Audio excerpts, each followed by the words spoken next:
just before we kick it off, and I hand over to Bella. Bella's going to facilitate the session today. On behalf of Cake Equity, I look after partnerships and community for Cake, and I'm really privileged to work with some great other organisations across the startup ecosystem. One of them is Afterwork, who we work with closely, has some awesome people in it, and is also on our cap table, so an investor in Cake, which we're so pleased to actually have. So yeah, it's great to have Jessie here, and it's great to be able to actually collaborate around putting this event together. We're really passionate about supporting all types of founders across the startup ecosystem. Our thing is about helping the early stage founders with equity raising, and also building great teams via ESOPs, which is part of the incentive mix for them. And yeah, supporting them actually building the businesses that are going to change the world tomorrow. And I think a big part of the opportunity across this whole sector is bringing more diversity into the whole startup ecosystem, and that's around gender. There's a lot of different dimensions to it, but we're really stoked to be able to actually partner with Afterwork to bring you the event today, which is focusing around some amazing women and sharing their stories and their insights about success in the startup ecosystem, both from a founder side, but also from an investor side as well. Jessie, I don't know if you've got anything you want to add before we actually kick it off, but then we'll hand over to Bella. I think I'll hand over straight to Bella. Okay, perfect. Well, hi, everybody. My name's Bella. I work with Afterwork, and I also work at an investment firm here in Melbourne. My background was I used to live in the States. I lived in New York and launched my own startup there before moving to the investor side. So I feel like I understand both sides of the equation, and a panel like this is kind of a dream. It's two of my favorite things, supporting women and talking about startups. So I'm thrilled to be here, and thrilled to be here with such an incredible group of women too. So just a quick round of introductions. We've got Casey. Do you want to give us a wave? So Casey is an investor at SquarePeg. We've got Anna, who's founder and CEO of Leica, a pet food company that's completely changing pet food. That completely undersells it, but we'll get her to talk about it. And Alice, who's the founder and CEO of Avira.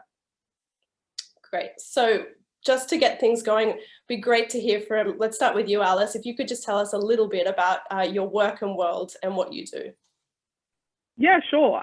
So I'm the founder, as you said, of the women's health brand Avira.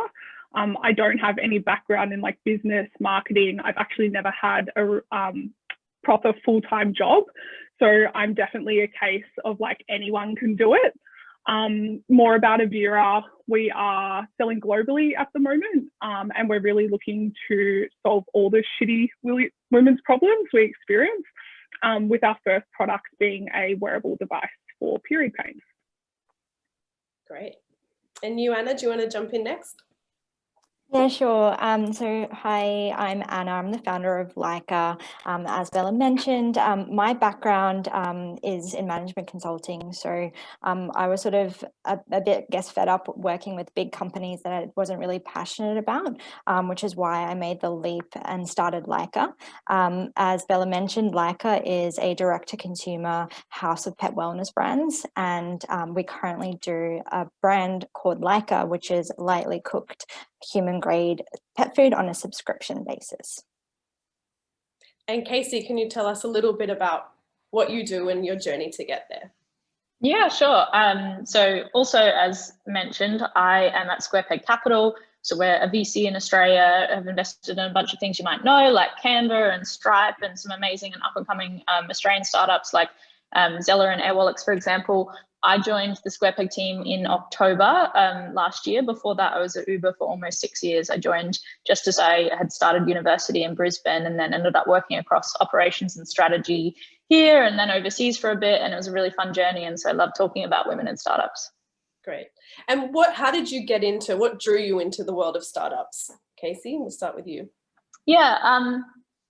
I think it happened. So I was always interested in startups. I was originally studying, my parents are small business owners. So I've always kind of been in the world of my parents frantically running around doing business things while I was, and I started studying biochemistry at UQ and thought I would go into something like health tech, biotech related. I didn't want to be a researcher or a doctor, which is the typical paths if you're studying biochemistry. So always had a vein of interest there. And then when I met some of the founding Uber team and I started using Uber, I was just like so blown away by the absolute magic of the product. And so kind of got into Uber in that sense. And then I was just like, I will be an intern for whatever you need. And then I'm doing everything from graphic design to comms, to even I was remembering yesterday that I did some BD stuff at one point, like all sorts of stuff. So it was a bit of a combination of that and as well just a general love of the fact that I think startups kind of pull the future towards us faster. And that really excites me. I love the world of kind of, I hate the word innovation, but yeah, I like creative destruction, and Uber was very good at that. Yeah, great. I love that concept of bringing the future faster. That's exactly what this is all meant to do when it's done right. Alice and Anna, can you tell us a little bit about your journey to creating your businesses? How did you come up with the ideas? What were some of the first steps you took to take them from a kernel of an idea into a business? Anna, do you want to kick off? Yeah, so my journey was very much lived through my dog Leica, and we started cooking for her back in 2015 because she was experiencing health issues. So that the cooking really helped, and in parallel, I was always really fascinated about startups. I just love just the whole thing about building something that doesn't exist and bringing it to life, and something that I really wanted for my career is to make an impact. And I think there's no better way to do that than running or being part of a startup. So it all kind of came together when I was living in the States, and yeah, just living in San Francisco, loving the entrepreneurial spirit and everything going on there, and yeah, being really inspired by the pet food industry and just how far advanced it was in the States versus anywhere else in the world. And I think probably the hardest part initially is that having that conviction to make that jump into it. So I think what really helped me is that I worked full-time for quite a while before actually going to Leica full-time. So Leica was my side project after work. For over a year, I just worked on weekends and at nights, building the business model, trying to understand the market and whether this was a viable idea. And once I was confident enough and had that conviction, it's really when I made the leap to launch it full time. Was there a moment that gave you that conviction? What exactly happened to make you think it was time to toss in the towel at your job? Look, it was sort of, for me, it was more of a personal geographical thing in that we had to decide, like our time in San Francisco and overseas was coming to a close, and we had to decide what was next. And it was basically either moving elsewhere to do another project or to come back to Australia and start this. And I knew that if by the time we moved somewhere, I just thought, to me, it was such an obvious business and such an obvious idea that if I didn't do it, someone else would. So that it was almost like a forcing into moving back and starting it. Yeah, fantastic. I love that. And what about you, Alice? Can you answer the same question? How did you come up with the idea? What were some of the first steps you took to making that happen? Yeah, definitely. So as I mentioned before, like I don't really have a background in like business or entrepreneurship. So this whole space was like extremely new to me. And I didn't even realize like I was building a startup. I just have horrendous period pain myself. And I guess like a lot of women do, we set out to solve our own problems. And it was through that I came across electrotherapy. And when I realized the impact it could have, I think that's when my ambition really grew. And I got involved in like StartMate, and like who doesn't want to be around, like passionate, smart people who are literally like changing the world. So I think like the space can be like quite engulfing as soon as you get into it. And yeah, it's funny. It's just such a different life I live now, like building a company in comparison to like what I was doing beforehand. But I absolutely love it. Right. I think it's sort of interesting. I feel like often when people talk about taking the plunge, they talk about, what's the cost? Like, what's the cost of action? But another way to think about it is what's the cost of inaction? And I think once you've found that kind of conviction, whether that's come from consumers that are facing a similar problem, or whether it's come from a life moment where you can't go back to the job you had, the cost of inaction is actually the greatest motivator in many ways. Would love to hear a little bit now about some of the barriers you face. So Casey, obviously there's not that many women in investing. How did you make the transition? What barriers have you faced, and how have you found ways to overcome some of them? I always feel a bit guilty talking about how I got into VC, because it was a bit serendipitous and not the way that people often associate with getting into VC. I was really enjoying my role at Uber. I was doing a really cool project working on Korea. I was meant to be moving to Japan, but that didn't happen. Thanks 2020. First world problems. But anyway, I was working on a really interesting project, and I kept having friends send me this role at SquarePeg, and I kept ignoring them because I was like, I don't have the background to be a VC. They wouldn't look for me. They want a consultant or a banker. Like, obviously I'm not going to apply. But then I did it anyway, and I was kind of initially like, I didn't actually know SquarePeg. I didn't know much about VC. I was like, I'll just talk to them and see how they go. And then I fell in love with the team, and it happened in like literally 2 weeks. And then I was like, okay, I guess I'm becoming a VC. So a different process to what people would usually associate with getting a VC. Particularly, it's a bit of a sought after place to be. But I think in that way, I came from it in a good angle, in that I didn't want to be a VC because I thought it'd be a glamorous thing. I think the SquarePeg team saw that I just really, really love startups, and I really wanted to work with founders. And I felt a bit like I was in an ivory tower in a strategy team in Uber, in the sense that, you go away and work on a strategy off by yourself, but you don't really interface with people. And so I really wanted, more time with people and meeting great founders. But that comes to the barriers. I think the barriers that I saw at each and every step, it's kind of related to imposter syndrome, just that every great kind of breakthrough moment in my career has started with me being like, no, I'm not good enough for that. I'm not that person. Like, why would I go for that role? Even, when I first got into Uber, I met a couple of the Uber team, and they told me they wanted graduates, and I was doing a science degree. So I was like 4 years off graduating. And so I was like, okay, cool, that idea's done. And then I saw that a guy that had also met them had clearly just emailed them and said, hey, do you want an intern? Like 3 months later, and I was like, what the hell? Like, he just asked, and then they gave him an internship. And so I ended up emailing them, but that's a case one of like me thinking, I wouldn't be a good fit because I didn't meet some of the criteria. And that's, I think, very common among women. The second one was with the strategy team. I had people sending me the role being like, oh my God, you'd be great. They're starting this new strategy team. They're trying to hire the first member. And I was like, I have no strategy experience. Why would I do that? Even though the role looked really interesting. And then I think a couple of weeks later, some of the leaders in the Uber ANZ team were like tapping my boss on the shoulder, being like, we really thought Casey was going to apply to this role. We were hoping she would, and then she didn't. And so again, it was like someone pushing me to be like, you should totally do this. And then same with going to Amsterdam, same with getting a VC. It was like really underselling my capabilities. And I think I see that in my own sister. I see that in my close friends. I see that in other women as well. I think that's something we can absolutely all relate to. Is there ways that you try to overcome that, or have you got any tips or tricks or tools to pull you away from the instinct to undersell? And that for everyone too. Yeah, I mean, one of the things that I found really useful was when someone would send me nice feedback, I collected it in a folder in my emails, and if it's over Slack, like I'll screenshot and email it to myself and tag it as nice feedback. And so when I was feeling hard on myself, or that when I was feeling like I wasn't amazing, I would read through that and I'd be like, oh, okay, cool. Like, people appreciate my work, or they think I'm doing really well. And that would like help me a lot.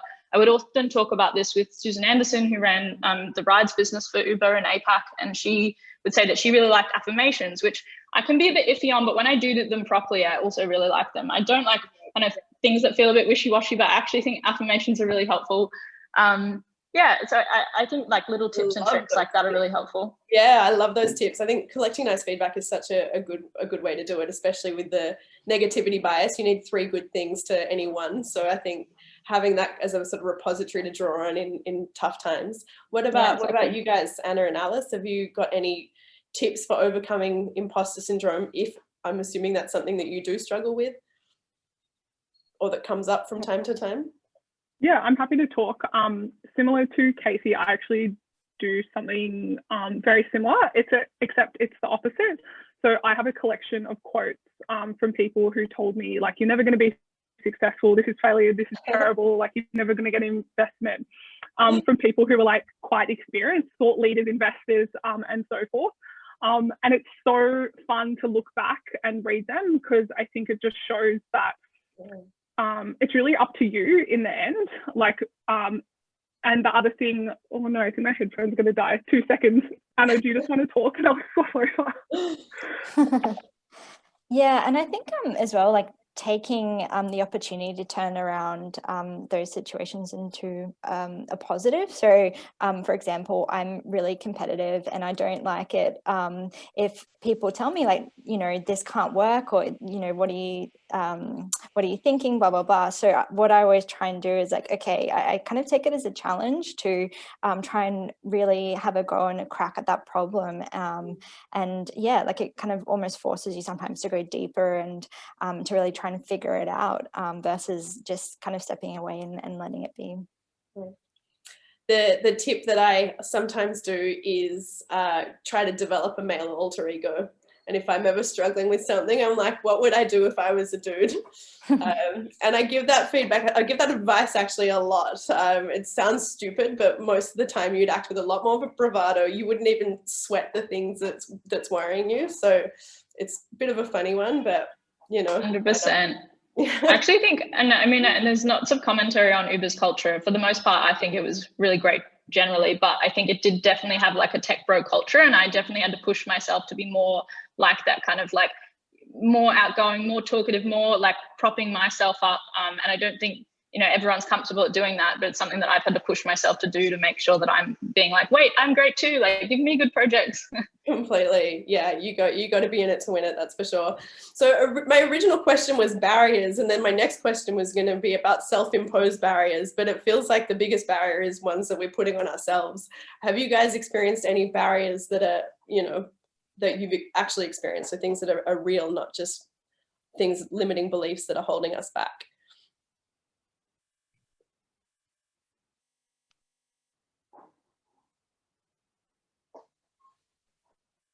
All I can think of once again is like the barriers that we put on ourselves. Like a pinnacle moment for me was when someone was literally like, Alice, no one cares if you're scared. No one cares if you have no idea what you're doing. Like no one actually gives a shit.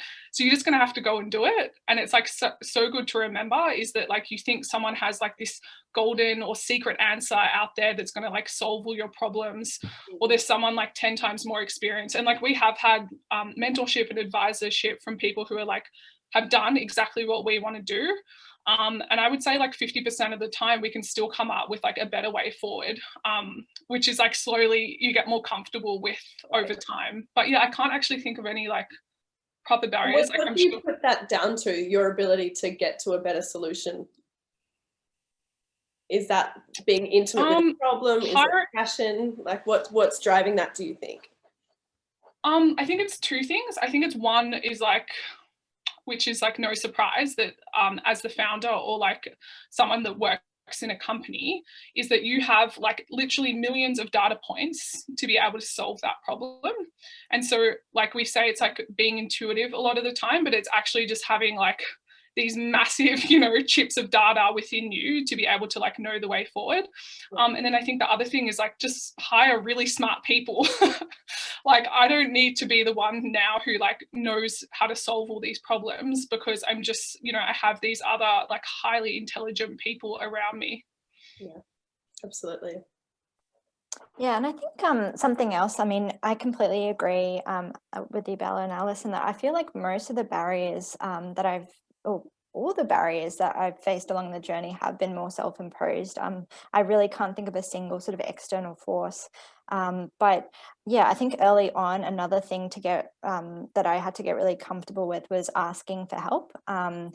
I think that initially as a founder, especially if you're bootstrapping, you need to work on a lot of different things, and a lot of these things you're not an expert in, but you kind of need to somehow get through it. So what really helped during that time was really like leaning on my network and my network and talking to the experts, and then kind of through that being able to understand, okay, where can I actually ramp up on, or where do I need to hire others around me?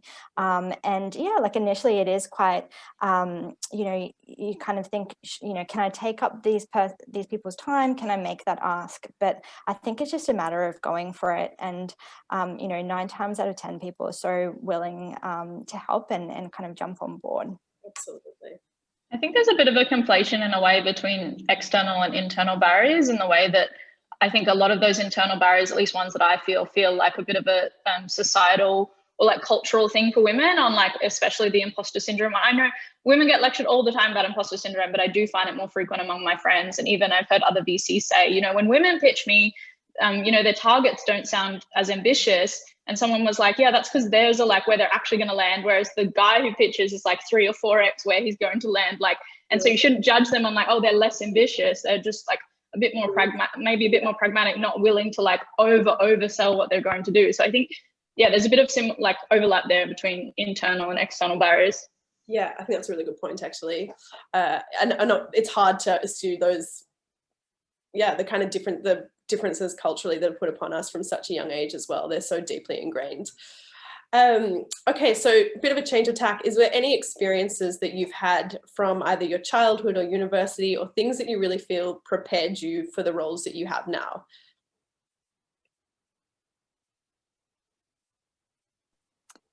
Yeah, I mean, I guess for me, like just that determination, grit, and discipline is such a big part of this journey, because you know, building a startup is really like a roller coaster. It's crazy, the ups and downs, and you feel them so much more, because when you're working at a job, you care, but it's just not that same level, you know.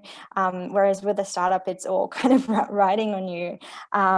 So yeah, the ups are crazy and the downs are even worse. But I think the trick is really to be riding, like to try and ride through the middle and not to be too impacted either way. And I'd say that, yeah, growing up, I mean, my family upbringing probably had a bit to do with it, in that my family immigrated to Australia. They were really strict on me and my sister, and really sort of, yeah, like put the bar high in terms of discipline and kind of not giving up and really striving and going for our goals. So I think that really has shaped me a lot and really helped me through that journey, especially the downs, where it's sort of like, yeah, just so important to keep going and know that it's only temporary, and you know, that we can do this. And so how do you manage your states? Do you have tips for that? And this is a question for anyone, because I think you're right. I mean, I think people think that building a business is going to happen a lot quicker than it tends to take. And it's a really long play as well. And, you know, there's huge peaks, there's huge troughs. So how do you keep your energy? How do you keep centered enough to have enough momentum to keep going long term? Yeah, I think it's really important to be thinking about this as a marathon, not a sprint. And I was definitely guilty initially of, you know, when you really care and you really love what you're doing, you can, you know, really overwork yourself, and sometimes you don't even realize it. So now I definitely make time to exercise and see friends and all that stuff. I also have on my calendar every morning an invite for a meditation. I do that I try and do it every single day, and I find that it's been really helpful in terms of just helping really like stabilize my emotions throughout the day. So you know, being in the observer seat when things go up and down, rather than kind of being swayed around by everything going on. So yeah, I was a bit of a skeptic initially, but I really recommend meditation. Great. Alice, what about you? Any tips for managing your energy long term? Yeah, I guess it's just very similar to what Anna said.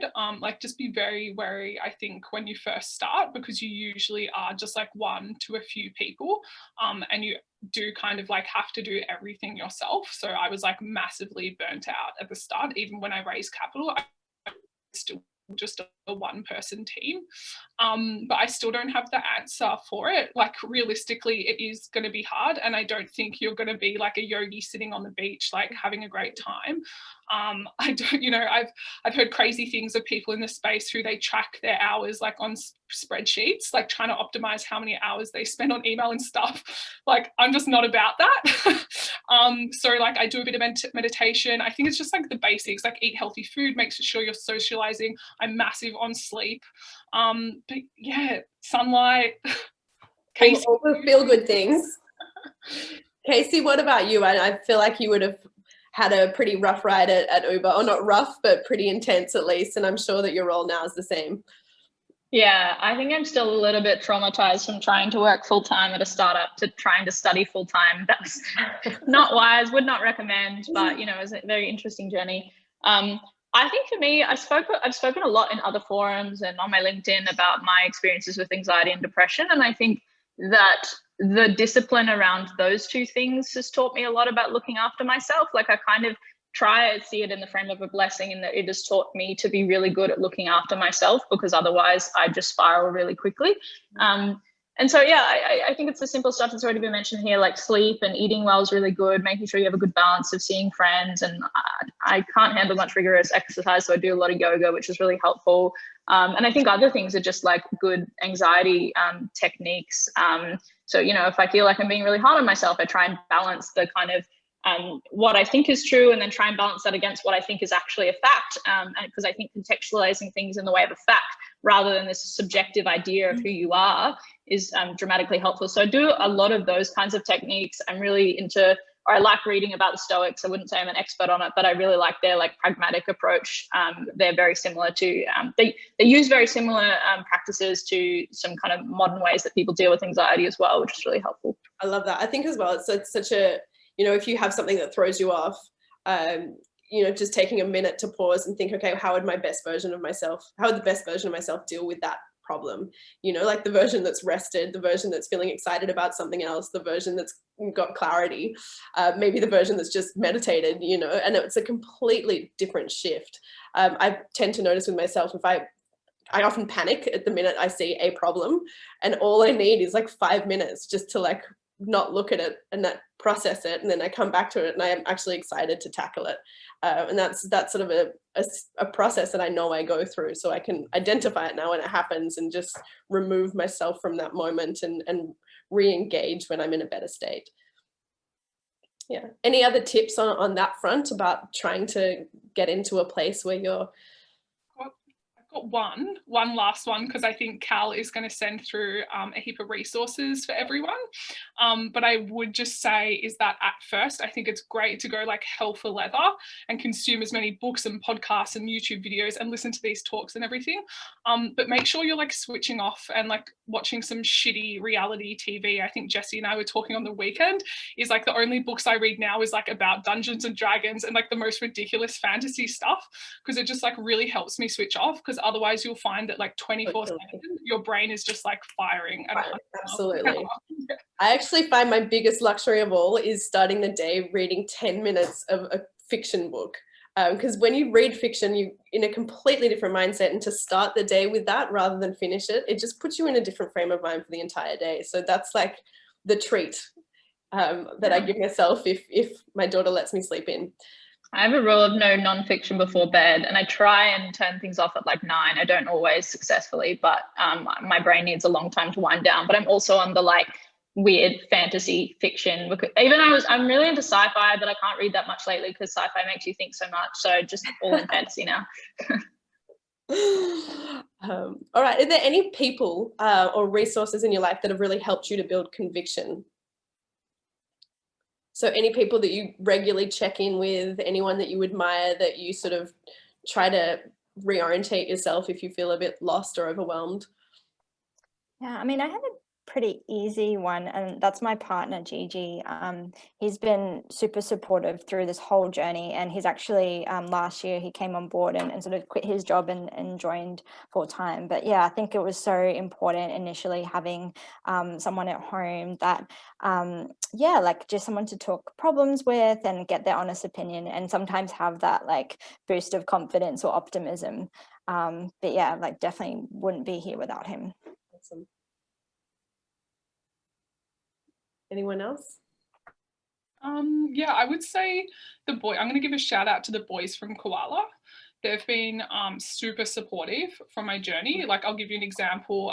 Even before I'd raised capital, Danny Millen, one of the founders, he flew to Melbourne to work with me for a whole day, like building out my financial model, like absolutely for nothing, while he was still being the CMO at Koala.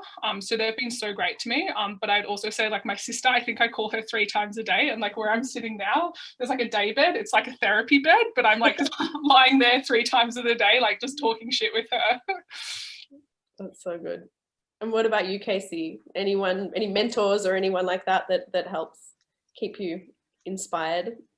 I think all of those people are honestly all of my like Uber family, which never not sound cultish, but honestly, my closest relationships are all ex-Uber people. So I have like my peer group, which sometimes is daunting because I spent all day talking about tech companies, and then I go home and go to dinner with my Uber friends, and they're all at other tech companies. And so we just talk about tech companies more. But yeah, that group. And then I have some people who have like played a mentor-like role for me that are kind of also from Uber that are leaders, and I will message them on WhatsApp about different things and touch in with them, but nothing formal. Right. Okay, so I'd love to hear a little bit now about whether you think your gender has impacted anything upon your journeys. And obviously that's a hard one to answer because we're never going to know the flip side of that. But has there been any moments where you think that it could have been different or would have got different treatment or anything of that vein? I think early in my Uber career, I mentioned that like it was still a very masculine culture. I was often one of the only women in the room, and I was always an extremely shy, like bookish kid. And I think when I just moved to Brisbane, I was still that person.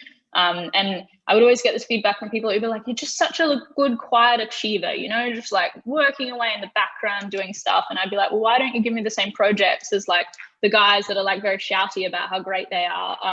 And so I kind of forced myself to be a bit more extroverted in that sense. But I think that's a bad outcome, right? That I couldn't properly be myself, and I had to change myself to, get more recognized and get more of those interesting projects. And then I think the other one, but it's always hard to disaggregate, right, is sometimes I feel like some founders treat me a bit differently to when they're talking to some of the male VCs, but it's always like something that's like so subtle that it's very hard to pick up on. And sometimes more obvious, like I said no to a founder last week, and they replied to me saying, oh, I've been following SquarePeg for several years, and I've met many of the team. Like, I think it is a good fit for SquarePeg. And I was like, I literally work there. Like, I'm in the investment team. What? It was a bit of a weird mansplaination where I was like, really? And then I had another email where they were like, oh, I was only talking to you so that I could speak to the partners. So like the least you could do is like give me a meeting. And I'm like, it just like comes, like sometimes it's a bit more explicit. Other times it's like subtleties of like, they always talk to like a Tony or a James, for example, and then they don't look at me. And I remember a really funny moment like that at Uber. I was brokering a deal for Uber with like Visa, MasterCard, NAB, all of these different banks. And they would come in their suits into the Uber office, and they'd start talking to a couple of the guys in BD. And I think about halfway through the meeting, they would always realize that they were actually supposed to be selling me. and they kind of like see them mentally shift. Yeah. Because I think they would realize that every time they'd ask a question, the men in the room would look at me, and then I would respond. And then it would take them so long to catch on and be like, oh shit, we were supposed to be selling her. And we spent the entire time talking to the men in the room. And even I know one of our founders, Manuri, finds that quite frustrating. Her husband is her head of BD at Health Match, and she will meet so many people, and they will talk to Tate and address Tate and think he's the founder. And then Tate will be like, no, it's Manuri. Like, why are you talking to me? Anyway, so some examples are very explicit. Can I just share that experience as well, Casey? Like, my wife runs her own small business, and she runs a fitness business. And like, yeah, we're co-owners in it, but I really do virtually nothing there. But the amount of times we'll be standing side by side and someone will be talking to me about it, and it's her business, and it's like, why are you talking to me? It's her, you know, she's running it. But it's funny, and until I was in that situation, standing beside her and actually saw it happen, I wasn't really consciously aware of it. But like, it's you know, and it's amazing. Yeah, and it can be hard to call out because it is something subtle, but you definitely notice it.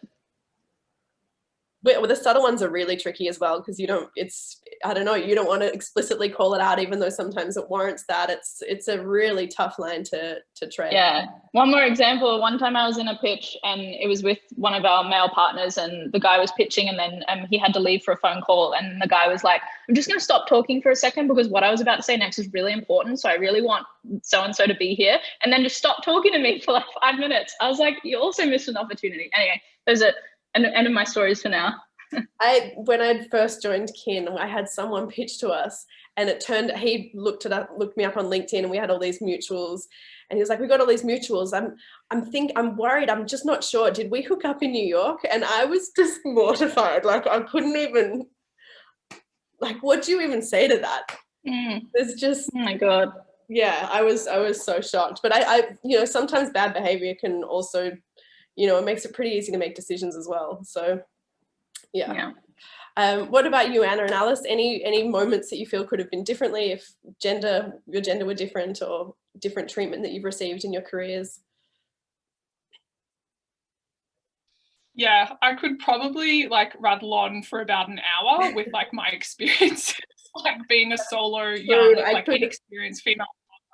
Right. And doing period pain. I was about to think, people probably thinking period pain is an issue that affects like 0.0001% of women, something like that. Honestly, the comments, like, I've had men, like, it was during a pitch actually, and a man, just one of the people there, he just said to me like, sorry, he stopped me as I was talking and said like, who are you to be doing this? And I was like, sorry, what do you mean? And he's like, but how old are you? And I was like, excuse me? So yeah, I've been in the most ridiculous situations. I wish I could say that the space was better. I think there's a lot of glamour from the outside to say like, oh yeah, everyone gives a shit about women and so forth. But I think it has a long way to go once you like peel back the curtain and actually see what's going on. You follow the money. Stay tuned. Statistics are pretty harrowing. Pretty bad. Yeah. So how did you kind of stay strong in the face of that? Is it, I mean, you mentioned earlier you had conviction from, knowing that you had a product that was changing so many women's lives. Was that the bit that kept you focused? Yeah, definitely. It's interesting. I've since done like all these different types of personality tests, and one of the ones I did, it said that I don't actually get any motivation from working towards like positive goals. But when stuff goes wrong, or if people do bad things, or if there's chaos, I'm like so energized and so focused. So when people actually say like horrible things or treat me really badly, I'm like, yes, here we go. I'm going to do this. So it's actually a good thing for me in a way, as bad as it is. There's another whole panel where we unpack that, but possibly. That's good. I mean, you know what you need. That's brilliant, and what an asset to be able to turn those comments and all that negativity into something so powerful. That's hugely commendable. Thank you. Anna, what about you? Oh, look, I think I'm kind of in the same boat. I could talk for hours about this, but yeah, I mean, I just get at the moment, like just the small things, like being underestimated somehow gives me like moments of pleasure now. And just an example, we have a kitchen production facility, so this huge thousands of square meters, and there's a lot of operators and tradies and everyone coming in and out. And so many times people, like my desk is kind of near the door, and the tradies just assume I'm a receptionist or, just someone there, like, working on the admin side, and kind of later find out, no, actually she's the founder of the company. And it's just funny, the reactions afterwards. But yeah, I just think there's, there's just so much opportunity in so many industries, like what, Leica is working on, what Alice and Avira are working on, because a lot of these industries are run by, typically mostly male execs, and I don't believe they know the customer that well, right? Like pets, for example, it's mostly females who own pets, and in households, females are the ones making the majority of the pet food decisions. So just the fact that we're founded by women, and most of our team is female, I think it just gives us this kind of edge where we can really understand the customer, and that's sort of our superpower. So yeah, I think, like being underestimated can be a good thing. It's a good thing. And just before we go on to Q&A from the audience, are there any things that you're seeing that give you hope? Whether that's policies that are starting to happen or attitudes that are starting to shift? What gives you hope for female founders, and what shifts are you seeing that are happening? I think VCs are being much more cognizant of making sure that they have a diverse set of opinions at the decision-making table. And so I've been holding some women in VC events at the Square Peg office, and there's like 40 or so women, which is sad to say, but it was actually better than I expected. And so that, yeah, there's definitely more and more women in that space. And I think that will help women getting capital as well. I think it's a similar situation, you know, in corporates. If men promote more men hire more men, and so when you have more women in leadership, they promote and hire more women. And I think in VC it's probably similar, not that we'll default to obviously giving capital to women, but I think that it will help dull some of the biases and some of the things that Alice and Anna would have had to deal with in their conversations with VCs, particularly when it comes to women's health products. And in particular, I remember hearing about Sarah Blakely's story of trying to raise for Spanx and how they just didn't get it. And then also Emily Weiss's story of Glossier, how they also didn't get it because it was a makeup brand. Anyway. Yeah, the list goes on. Anna and Alice, anything to add? I guess the only other thing would be, I think we're lucky now that there is a lot of like female founders who are starting to be quite successful, like Anna, and I know Manuri got mentioned before. So I think it's really going to help with the male counterparts who can now pattern match. You know, Mel from Canva is such a great example. So I think, yeah, I think that's a good thing. I'm finding it really hard to think of other things, which isn't good. So just a couple, we'll flip to audience questions now. So very specific ones around how we go about finding mentors. So I know for me, when I was in the States, my main tactic was to go to talks. There was always a talk and events on, and whenever I resonated with the speaker, I'd just literally go up to them afterwards and hit them up. And I was blown away by the fact that 9 times out of 10, if you ask someone, they normally say yes, you know, like, especially I think when there's an age gap, like I find the older generation want to be involved in helping the younger generation more than you'd think. Like they're at a point in their career where they've got different motivators. So I think there's a lot of generosity. And I had a lot of mentors. I had one that was like the one that would keep me creatively inspired. I had the one that would like whip me into line and help me with business model plans. So I think it's, yeah, that's my approach. Any additions to that, Casey, Anna and Alice? I think there are some formal parts, like I've liked going to mentor walks, but I'm not really a morning person, so I always forget to go. But they have a great program of like meeting women that you can get more formal style of mentorship from. I've also been through mentoring programs at Uber that's been a bit more formal. But yeah, I totally agree with you on just asking people. Like, yeah, some of my friends are weirded out. They'll just like ask people if they want to get a coffee, and then they pretty much always do. Like I had this amazing coffee one time with the woman who was at one point the CTO of the Iconic, and she was just like, yeah, sure, your Uber office is near to mine, like let's have a chat. And that was amazing. And so I think I wouldn't go about asking people, hey, you want to be my mentor? Because that sounds like a massive time burden and they haven't built trust with you. So I would go about asking them, hey, can you get advice on something really specific, and be really explicit about the one piece that you want to ask them about, and then kind of allow it to close there. And then if you have follow-up questions and it develops organically, that's great. I wouldn't try and force it. No, I think you're right. Like it's normally a process that just evolves naturally, like any relationship. It needs to be a fit for both parties. Any additions, Anna and Alice? We can jump on to the next question. How to finding mentors specifically. Yeah.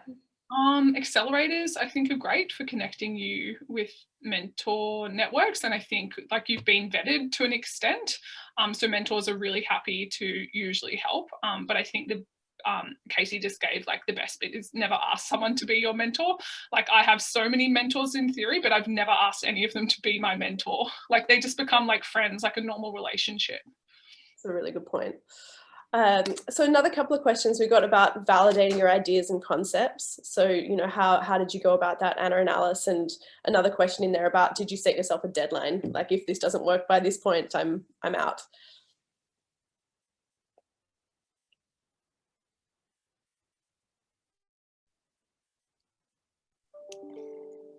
Okay, it's a tricky one because I think you can never have 100% validation. Like there's always going to be that kind of leap of faith you have to make. But I think what does help is breaking down like what you're trying to do into, you know, what are the key points that you can validate, and testing those. So how I did it was, as I mentioned earlier, just working while building out Leica, and even once we launched, I still worked, and that way it was, well, rather than trying to grow the company really quickly, my focus was really on getting customers, a small number of customers in the door, talking to them, getting their feedback, and sort of really listening to the customer.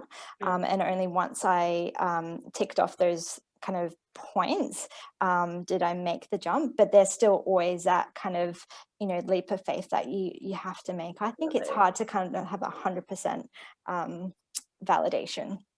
Agree completely on paper. Alice, any additions to that? Yeah, I mean, there's so many resources out there about how to test an idea really quickly, like at no cost. I believe like you can test every idea at zero cost and like quite quickly. But I think in the end, like you'll never truly know. And I think it's so subjective to people's like lives, you know. Do they have a family that's reliant on them? Do they have like a steady source of income? Do they have free time to be able to do something? So I always find this really hard to comment on. Yeah, no, absolutely. I think a very simplistic framework for thinking about that as well is to list all the assumptions that your business is dependent on, then rank them in terms of how important they are to your business, like if your business will live or die by that assumption being correct, and then sort of map the like how unknown that assumption is. And then from that point, you've got a really easy way to see which assumptions you actually do need to go and test and which you can assume you're good to move forward with. All right, so a couple more questions. So one for Casey, what do you look for when investing? I mean, it differs a little bit by every VC, though obviously there are definite similarities in many cases, but I think we have 4 main things that we look for, or 4 buckets. It's team, theme, timing, and ability to execute. Team probably being the most core to our thesis, and that's why we're also starting a listed equities fund that's all centered around the idea of investing in great teams. It's a fairly self-obvious one, but I do think that founders underestimate how important that is to us. Like, I don't see them, like, sometimes I'll jump on a call with the founder and then they'll dive into what the product is, and I'm like, kind of like, oh, just tell me about you though. I want to hear who you are and what you bring to this problem, and you know, why that's great. So yeah, team's really important for us. Timing is just, is this the right timing for a business like this? For example, a good outward example of that is like Q Control, which is a quantum computing business. That was really kind of hard to assess the timing of, but we felt the time was right after our research. Team, theme, timing. Oh, I missed theme, sorry. So theme is just like, what do we think about the total overall market? And that's, we don't pay that much attention to like TAM estimations, but we try and do a mental sense check of like, is this something that there are a lot of people that would be interested in? How big a business could this be? If it's niche, then can it be, like, for example, with disability startups in Australia, like the NDIS market is actually pretty big in and of itself, so we don't need it to be a global business. So we think about things like that. And then the last one on ability to execute is kind of split into product and go to market. So that's like, is this a great product? Is this solving a really important consumer need? Is it a great step up from what already exists?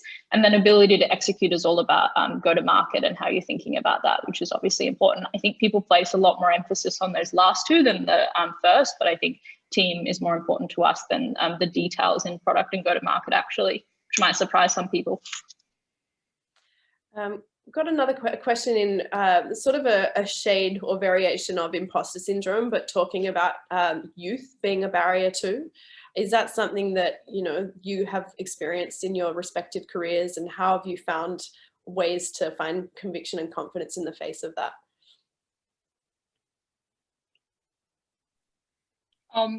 I guess, like, there is no answer. Like, you are young and you can't change that until you get old. And so that you can like scour the internet or ask smart people for like great answers on that. But I think you just have to do it. You just accept you're young and just, yeah, get into it. I think this is something I personally struggled with at the very beginning of my career. So I was working in London with people that were probably all about 30 years older than me. And they were absolutely brilliant. Like I felt like I learned so much off them, was so lucky to have that job. But when they'd present, I'd have to step up afterwards, and I hated it. I just felt like I had no authority, no reason to be there. And it took me a while to figure out a way to find my own, really hit my own stride and find my own area of expertise. And, you know, I was never going to have the experience on those guys, but I could have like trends, insight, finger on the pulse. Like that could be a place that I'd really gain authority, and I could own that. So I sort of made a very conscious shift to have like carve that out as my own area of expertise. And it gave me permission to really start to own my own game, really. And that ended up being a precursor to the rest of my career, but I hated that feeling. I just had to find something that I felt like I could draw expertise in. Yeah, so go, Alice. I was just going to say, I think like that feeling that you were just describing, Annabel, like it can never go away. You know, don't get me wrong. I still, you know, have so much self-doubt, or I still walk into rooms where you can be like so nervous and doubting yourself all the time. So I think it's like just accepting, like I'm always gonna, I guess, have a sense of that. And Casey mentioned imposter syndrome at the start, like all these things I'm sure everyone speaking right now like experiences them. So you just gotta do it. Yeah, it's so interesting. It's such a great point. I think you just have to be comfortable with being uncomfortable in a way. That's something that I've just decided to live with, because otherwise I'd be really bored with my career if I was constantly comfortable. But I was also going to say something that Susan, who I mentioned earlier in the chat, would talk about, was when she first started at Bain, she would be in these like big rooms with big scary directors, and she would say that it was actually going through that she realized that she had value to add and that she could have a voice at the table and that it could be impactful. And so I almost think whenever I'm going through that moment of really not believing in myself, it's actually just doing the work, and then you realize like, oh, okay, I actually can do the thing. And so you kind of need to prove it to yourself over and over, especially if you're putting yourself in uncomfortable situations. You just, as Alice said, that's just going to be how it is. Yeah, absolutely.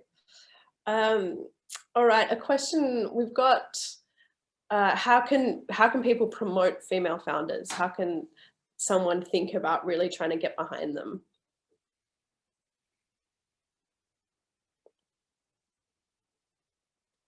In what context? Is there any more like context? There's a little more context. Let me see. So there's Trent's soon to be part of a community development project in Western Australia and wants to bring female founders into the fold. So ask them what they think in group situations. Usually women, and I still experience it in my team, where we're like 70 to 80% women, but everyone will be really quiet and scared to give their opinion. And like Vicky, who's our growth manager, 22, and she's an absolute genius. And it's like I started asking her what she thinks, and every single time I was like, that's absolutely genius. But you really have to ask these people. So I think like that's one tip I can think of. Yeah. And I think as well, just giving them a forum. So whether it's panels like this or finding ways to put the spotlight on them and have it be more normal to have more women on panels, more women speaking, more women ask for their opinion. I think that's probably a good way to start shifting the balance. Yeah. All right. One piece of advice. And so for Anna and Alice, I think this is more around for people looking to start their own business, and Casey, for you, more around making however you want to answer it, but following your own career. Excuse me. I have 3 pieces of advice. Love it. Overachiever. I love it, Casey. I'll try and remember them. I'll probably forget by the time I finish speaking. One of them is to remember that most doors are 2-way doors instead of 1-way doors. The other, I feel like I've already forgotten them. I did not sleep much because I was reading about the budget. What was I going to say? Oh, I was going to say that my point about playing in discomfort, I think that's really important. And I've definitely forgotten the third one, so I'm just going to put it in the chat the minute I remember it. Can we talk about the first a little bit? So no door is, can you repeat that? Yeah, so another piece of advice that Susan would give me is that a lot of people interpret decisions as 1-way doors. And so they like agonize over it, they overanalyze it, and then they go into it, but they realize that they could go back out the other side if they're not happy about that decision. And so her advice would always be like, figure out, both in business and life, which decisions involve two-way doors versus one-way doors, and then make your decision. Don't assume that you can't come out the other side. So I know lots of friends agonize over job decisions, and they should in a way, but like, if you don't like it, it's not the end of the world. Go and do something else. Like VC was a very different move, more different than I expected. If I don't like it, I can go and do something else. Thankfully, I do like it, but it's a two-way door. It's not a one-way door. Absolutely. I think that's a really good advice. And I think another thing as well with doors, when they feel like they're closed, I had an old boss that used to say to me, no is just a request for more information. And I just found that so helpful. Like, I think especially when you're a startup, because people aren't saying no to you forever. They're saying no to the context, the moment, the exact task. You know, that's not none of those things are permanent. So it's really there for you to re-engage if and when you want. Anna and Alice, your 1 or 3 pieces of advice. Yeah, I mean, I would just say, like, just go for it, you know, like, make that jump. And I think also it's really helpful thinking through, you know, what is actually the bad case scenario, because oftentimes that bad outcome isn't actually as bad as you think. So sometimes it's kind of a bit scary to jump into something such as, you know, a big decision at your company, or like to start that company in the first place, or to change your career, whatever it may be. But usually, like, the worst that can happen isn't actually that bad. I think that's that really resonates, I think, you know, with me as well. So for my startup, it wasn't successful on paper, as in I didn't exit, but it got me a book deal, a product deal, a TV deal. And now if anyone reads my CV, the first thing they want to know about is the business I started. So that to me is success more than I could have ever hoped for in a lot of ways. So I think there's a really good point of, like, the worst case scenario is never even that bad. Alice, what about you? Mine was actually similar to Anna, is in, like, just start executing. I think you can get paralyzed with the amount of information out there, or, as I said earlier, like, waiting for the right answer or the perfect way forward. Like, it's just never going to be perfect. You're never going to have the right amount of confidence to go and do it, or support and so forth. But there's one other that I thought of, because it happened today, is we've been hustling for this partnership from a brand for like months, and I've contacted them 7 times, and my colleague reached out and said, like, did you ever hear back? And I was like, no, I'm just going to message them again. So time number 8, and they wrote back saying yes. And so there's this great expression out there, amazing, right? And there's this great expression out there called rejection therapy. And so, like, someone gave an example of, like, when you're at the airport, just someone's reading a newspaper, just go up to them and say, like, can I have your newspaper? Sometimes they'll say yes, sometimes they say no, but it's just a great way to put yourself, like, out of your comfort zone and get comfortable with, like, people saying no or completely rejected. So yeah. If you've read any of Tim Ferriss's books, he's a big fan of that and talks a lot about that. Sorry, Casey, who did you say? Tim Ferriss, he writes a lot about doing that. If you've read any of his books, yeah. All right, well, I think we're at time. There's been a few more questions about specific resources, whether that's, you know, to find communities and helping develop things like MVPs. So we're going to send over a bunch of resources later, and we'll try to make sure that we add some resources for those specific questions too. I just want to thank our panelists so much. This has been so insightful. Thank you for sharing your stories and also being so brave and vulnerable as well. I think that it's such an invitation to inspire others when we can act this way. So I really am grateful for your time and yeah, your vulnerability. Really appreciate it. Thanks, Cal, Bella. I'll pass it back over to you. Thank you so much for facilitating the discussion. You did an awesome job, and thank you everyone for your contributions. That was amazing. As Bella said, we will send out some resources, and you know, some of them will be books and websites and things like that. But there'll also be some resources in there about how you can actually connect going forward and how you can maintain it. And I think, you know, certainly one of the themes that came out of it for me is just the importance of actually connecting in with other people who can help you navigate through that. And I think that's super important for anyone in startup land, you know, whether you're on the investment side or you're on the founder side. But I think it's especially important if you're actually a female as well. So we'll send that out, and yeah, thanks again for your time, and thanks for everyone for participating in today. Awesome. Thanks for bringing us together, Cal. Thank you. Thanks. We'll do it again. Okay. Bye. See you later. Thanks. Bye.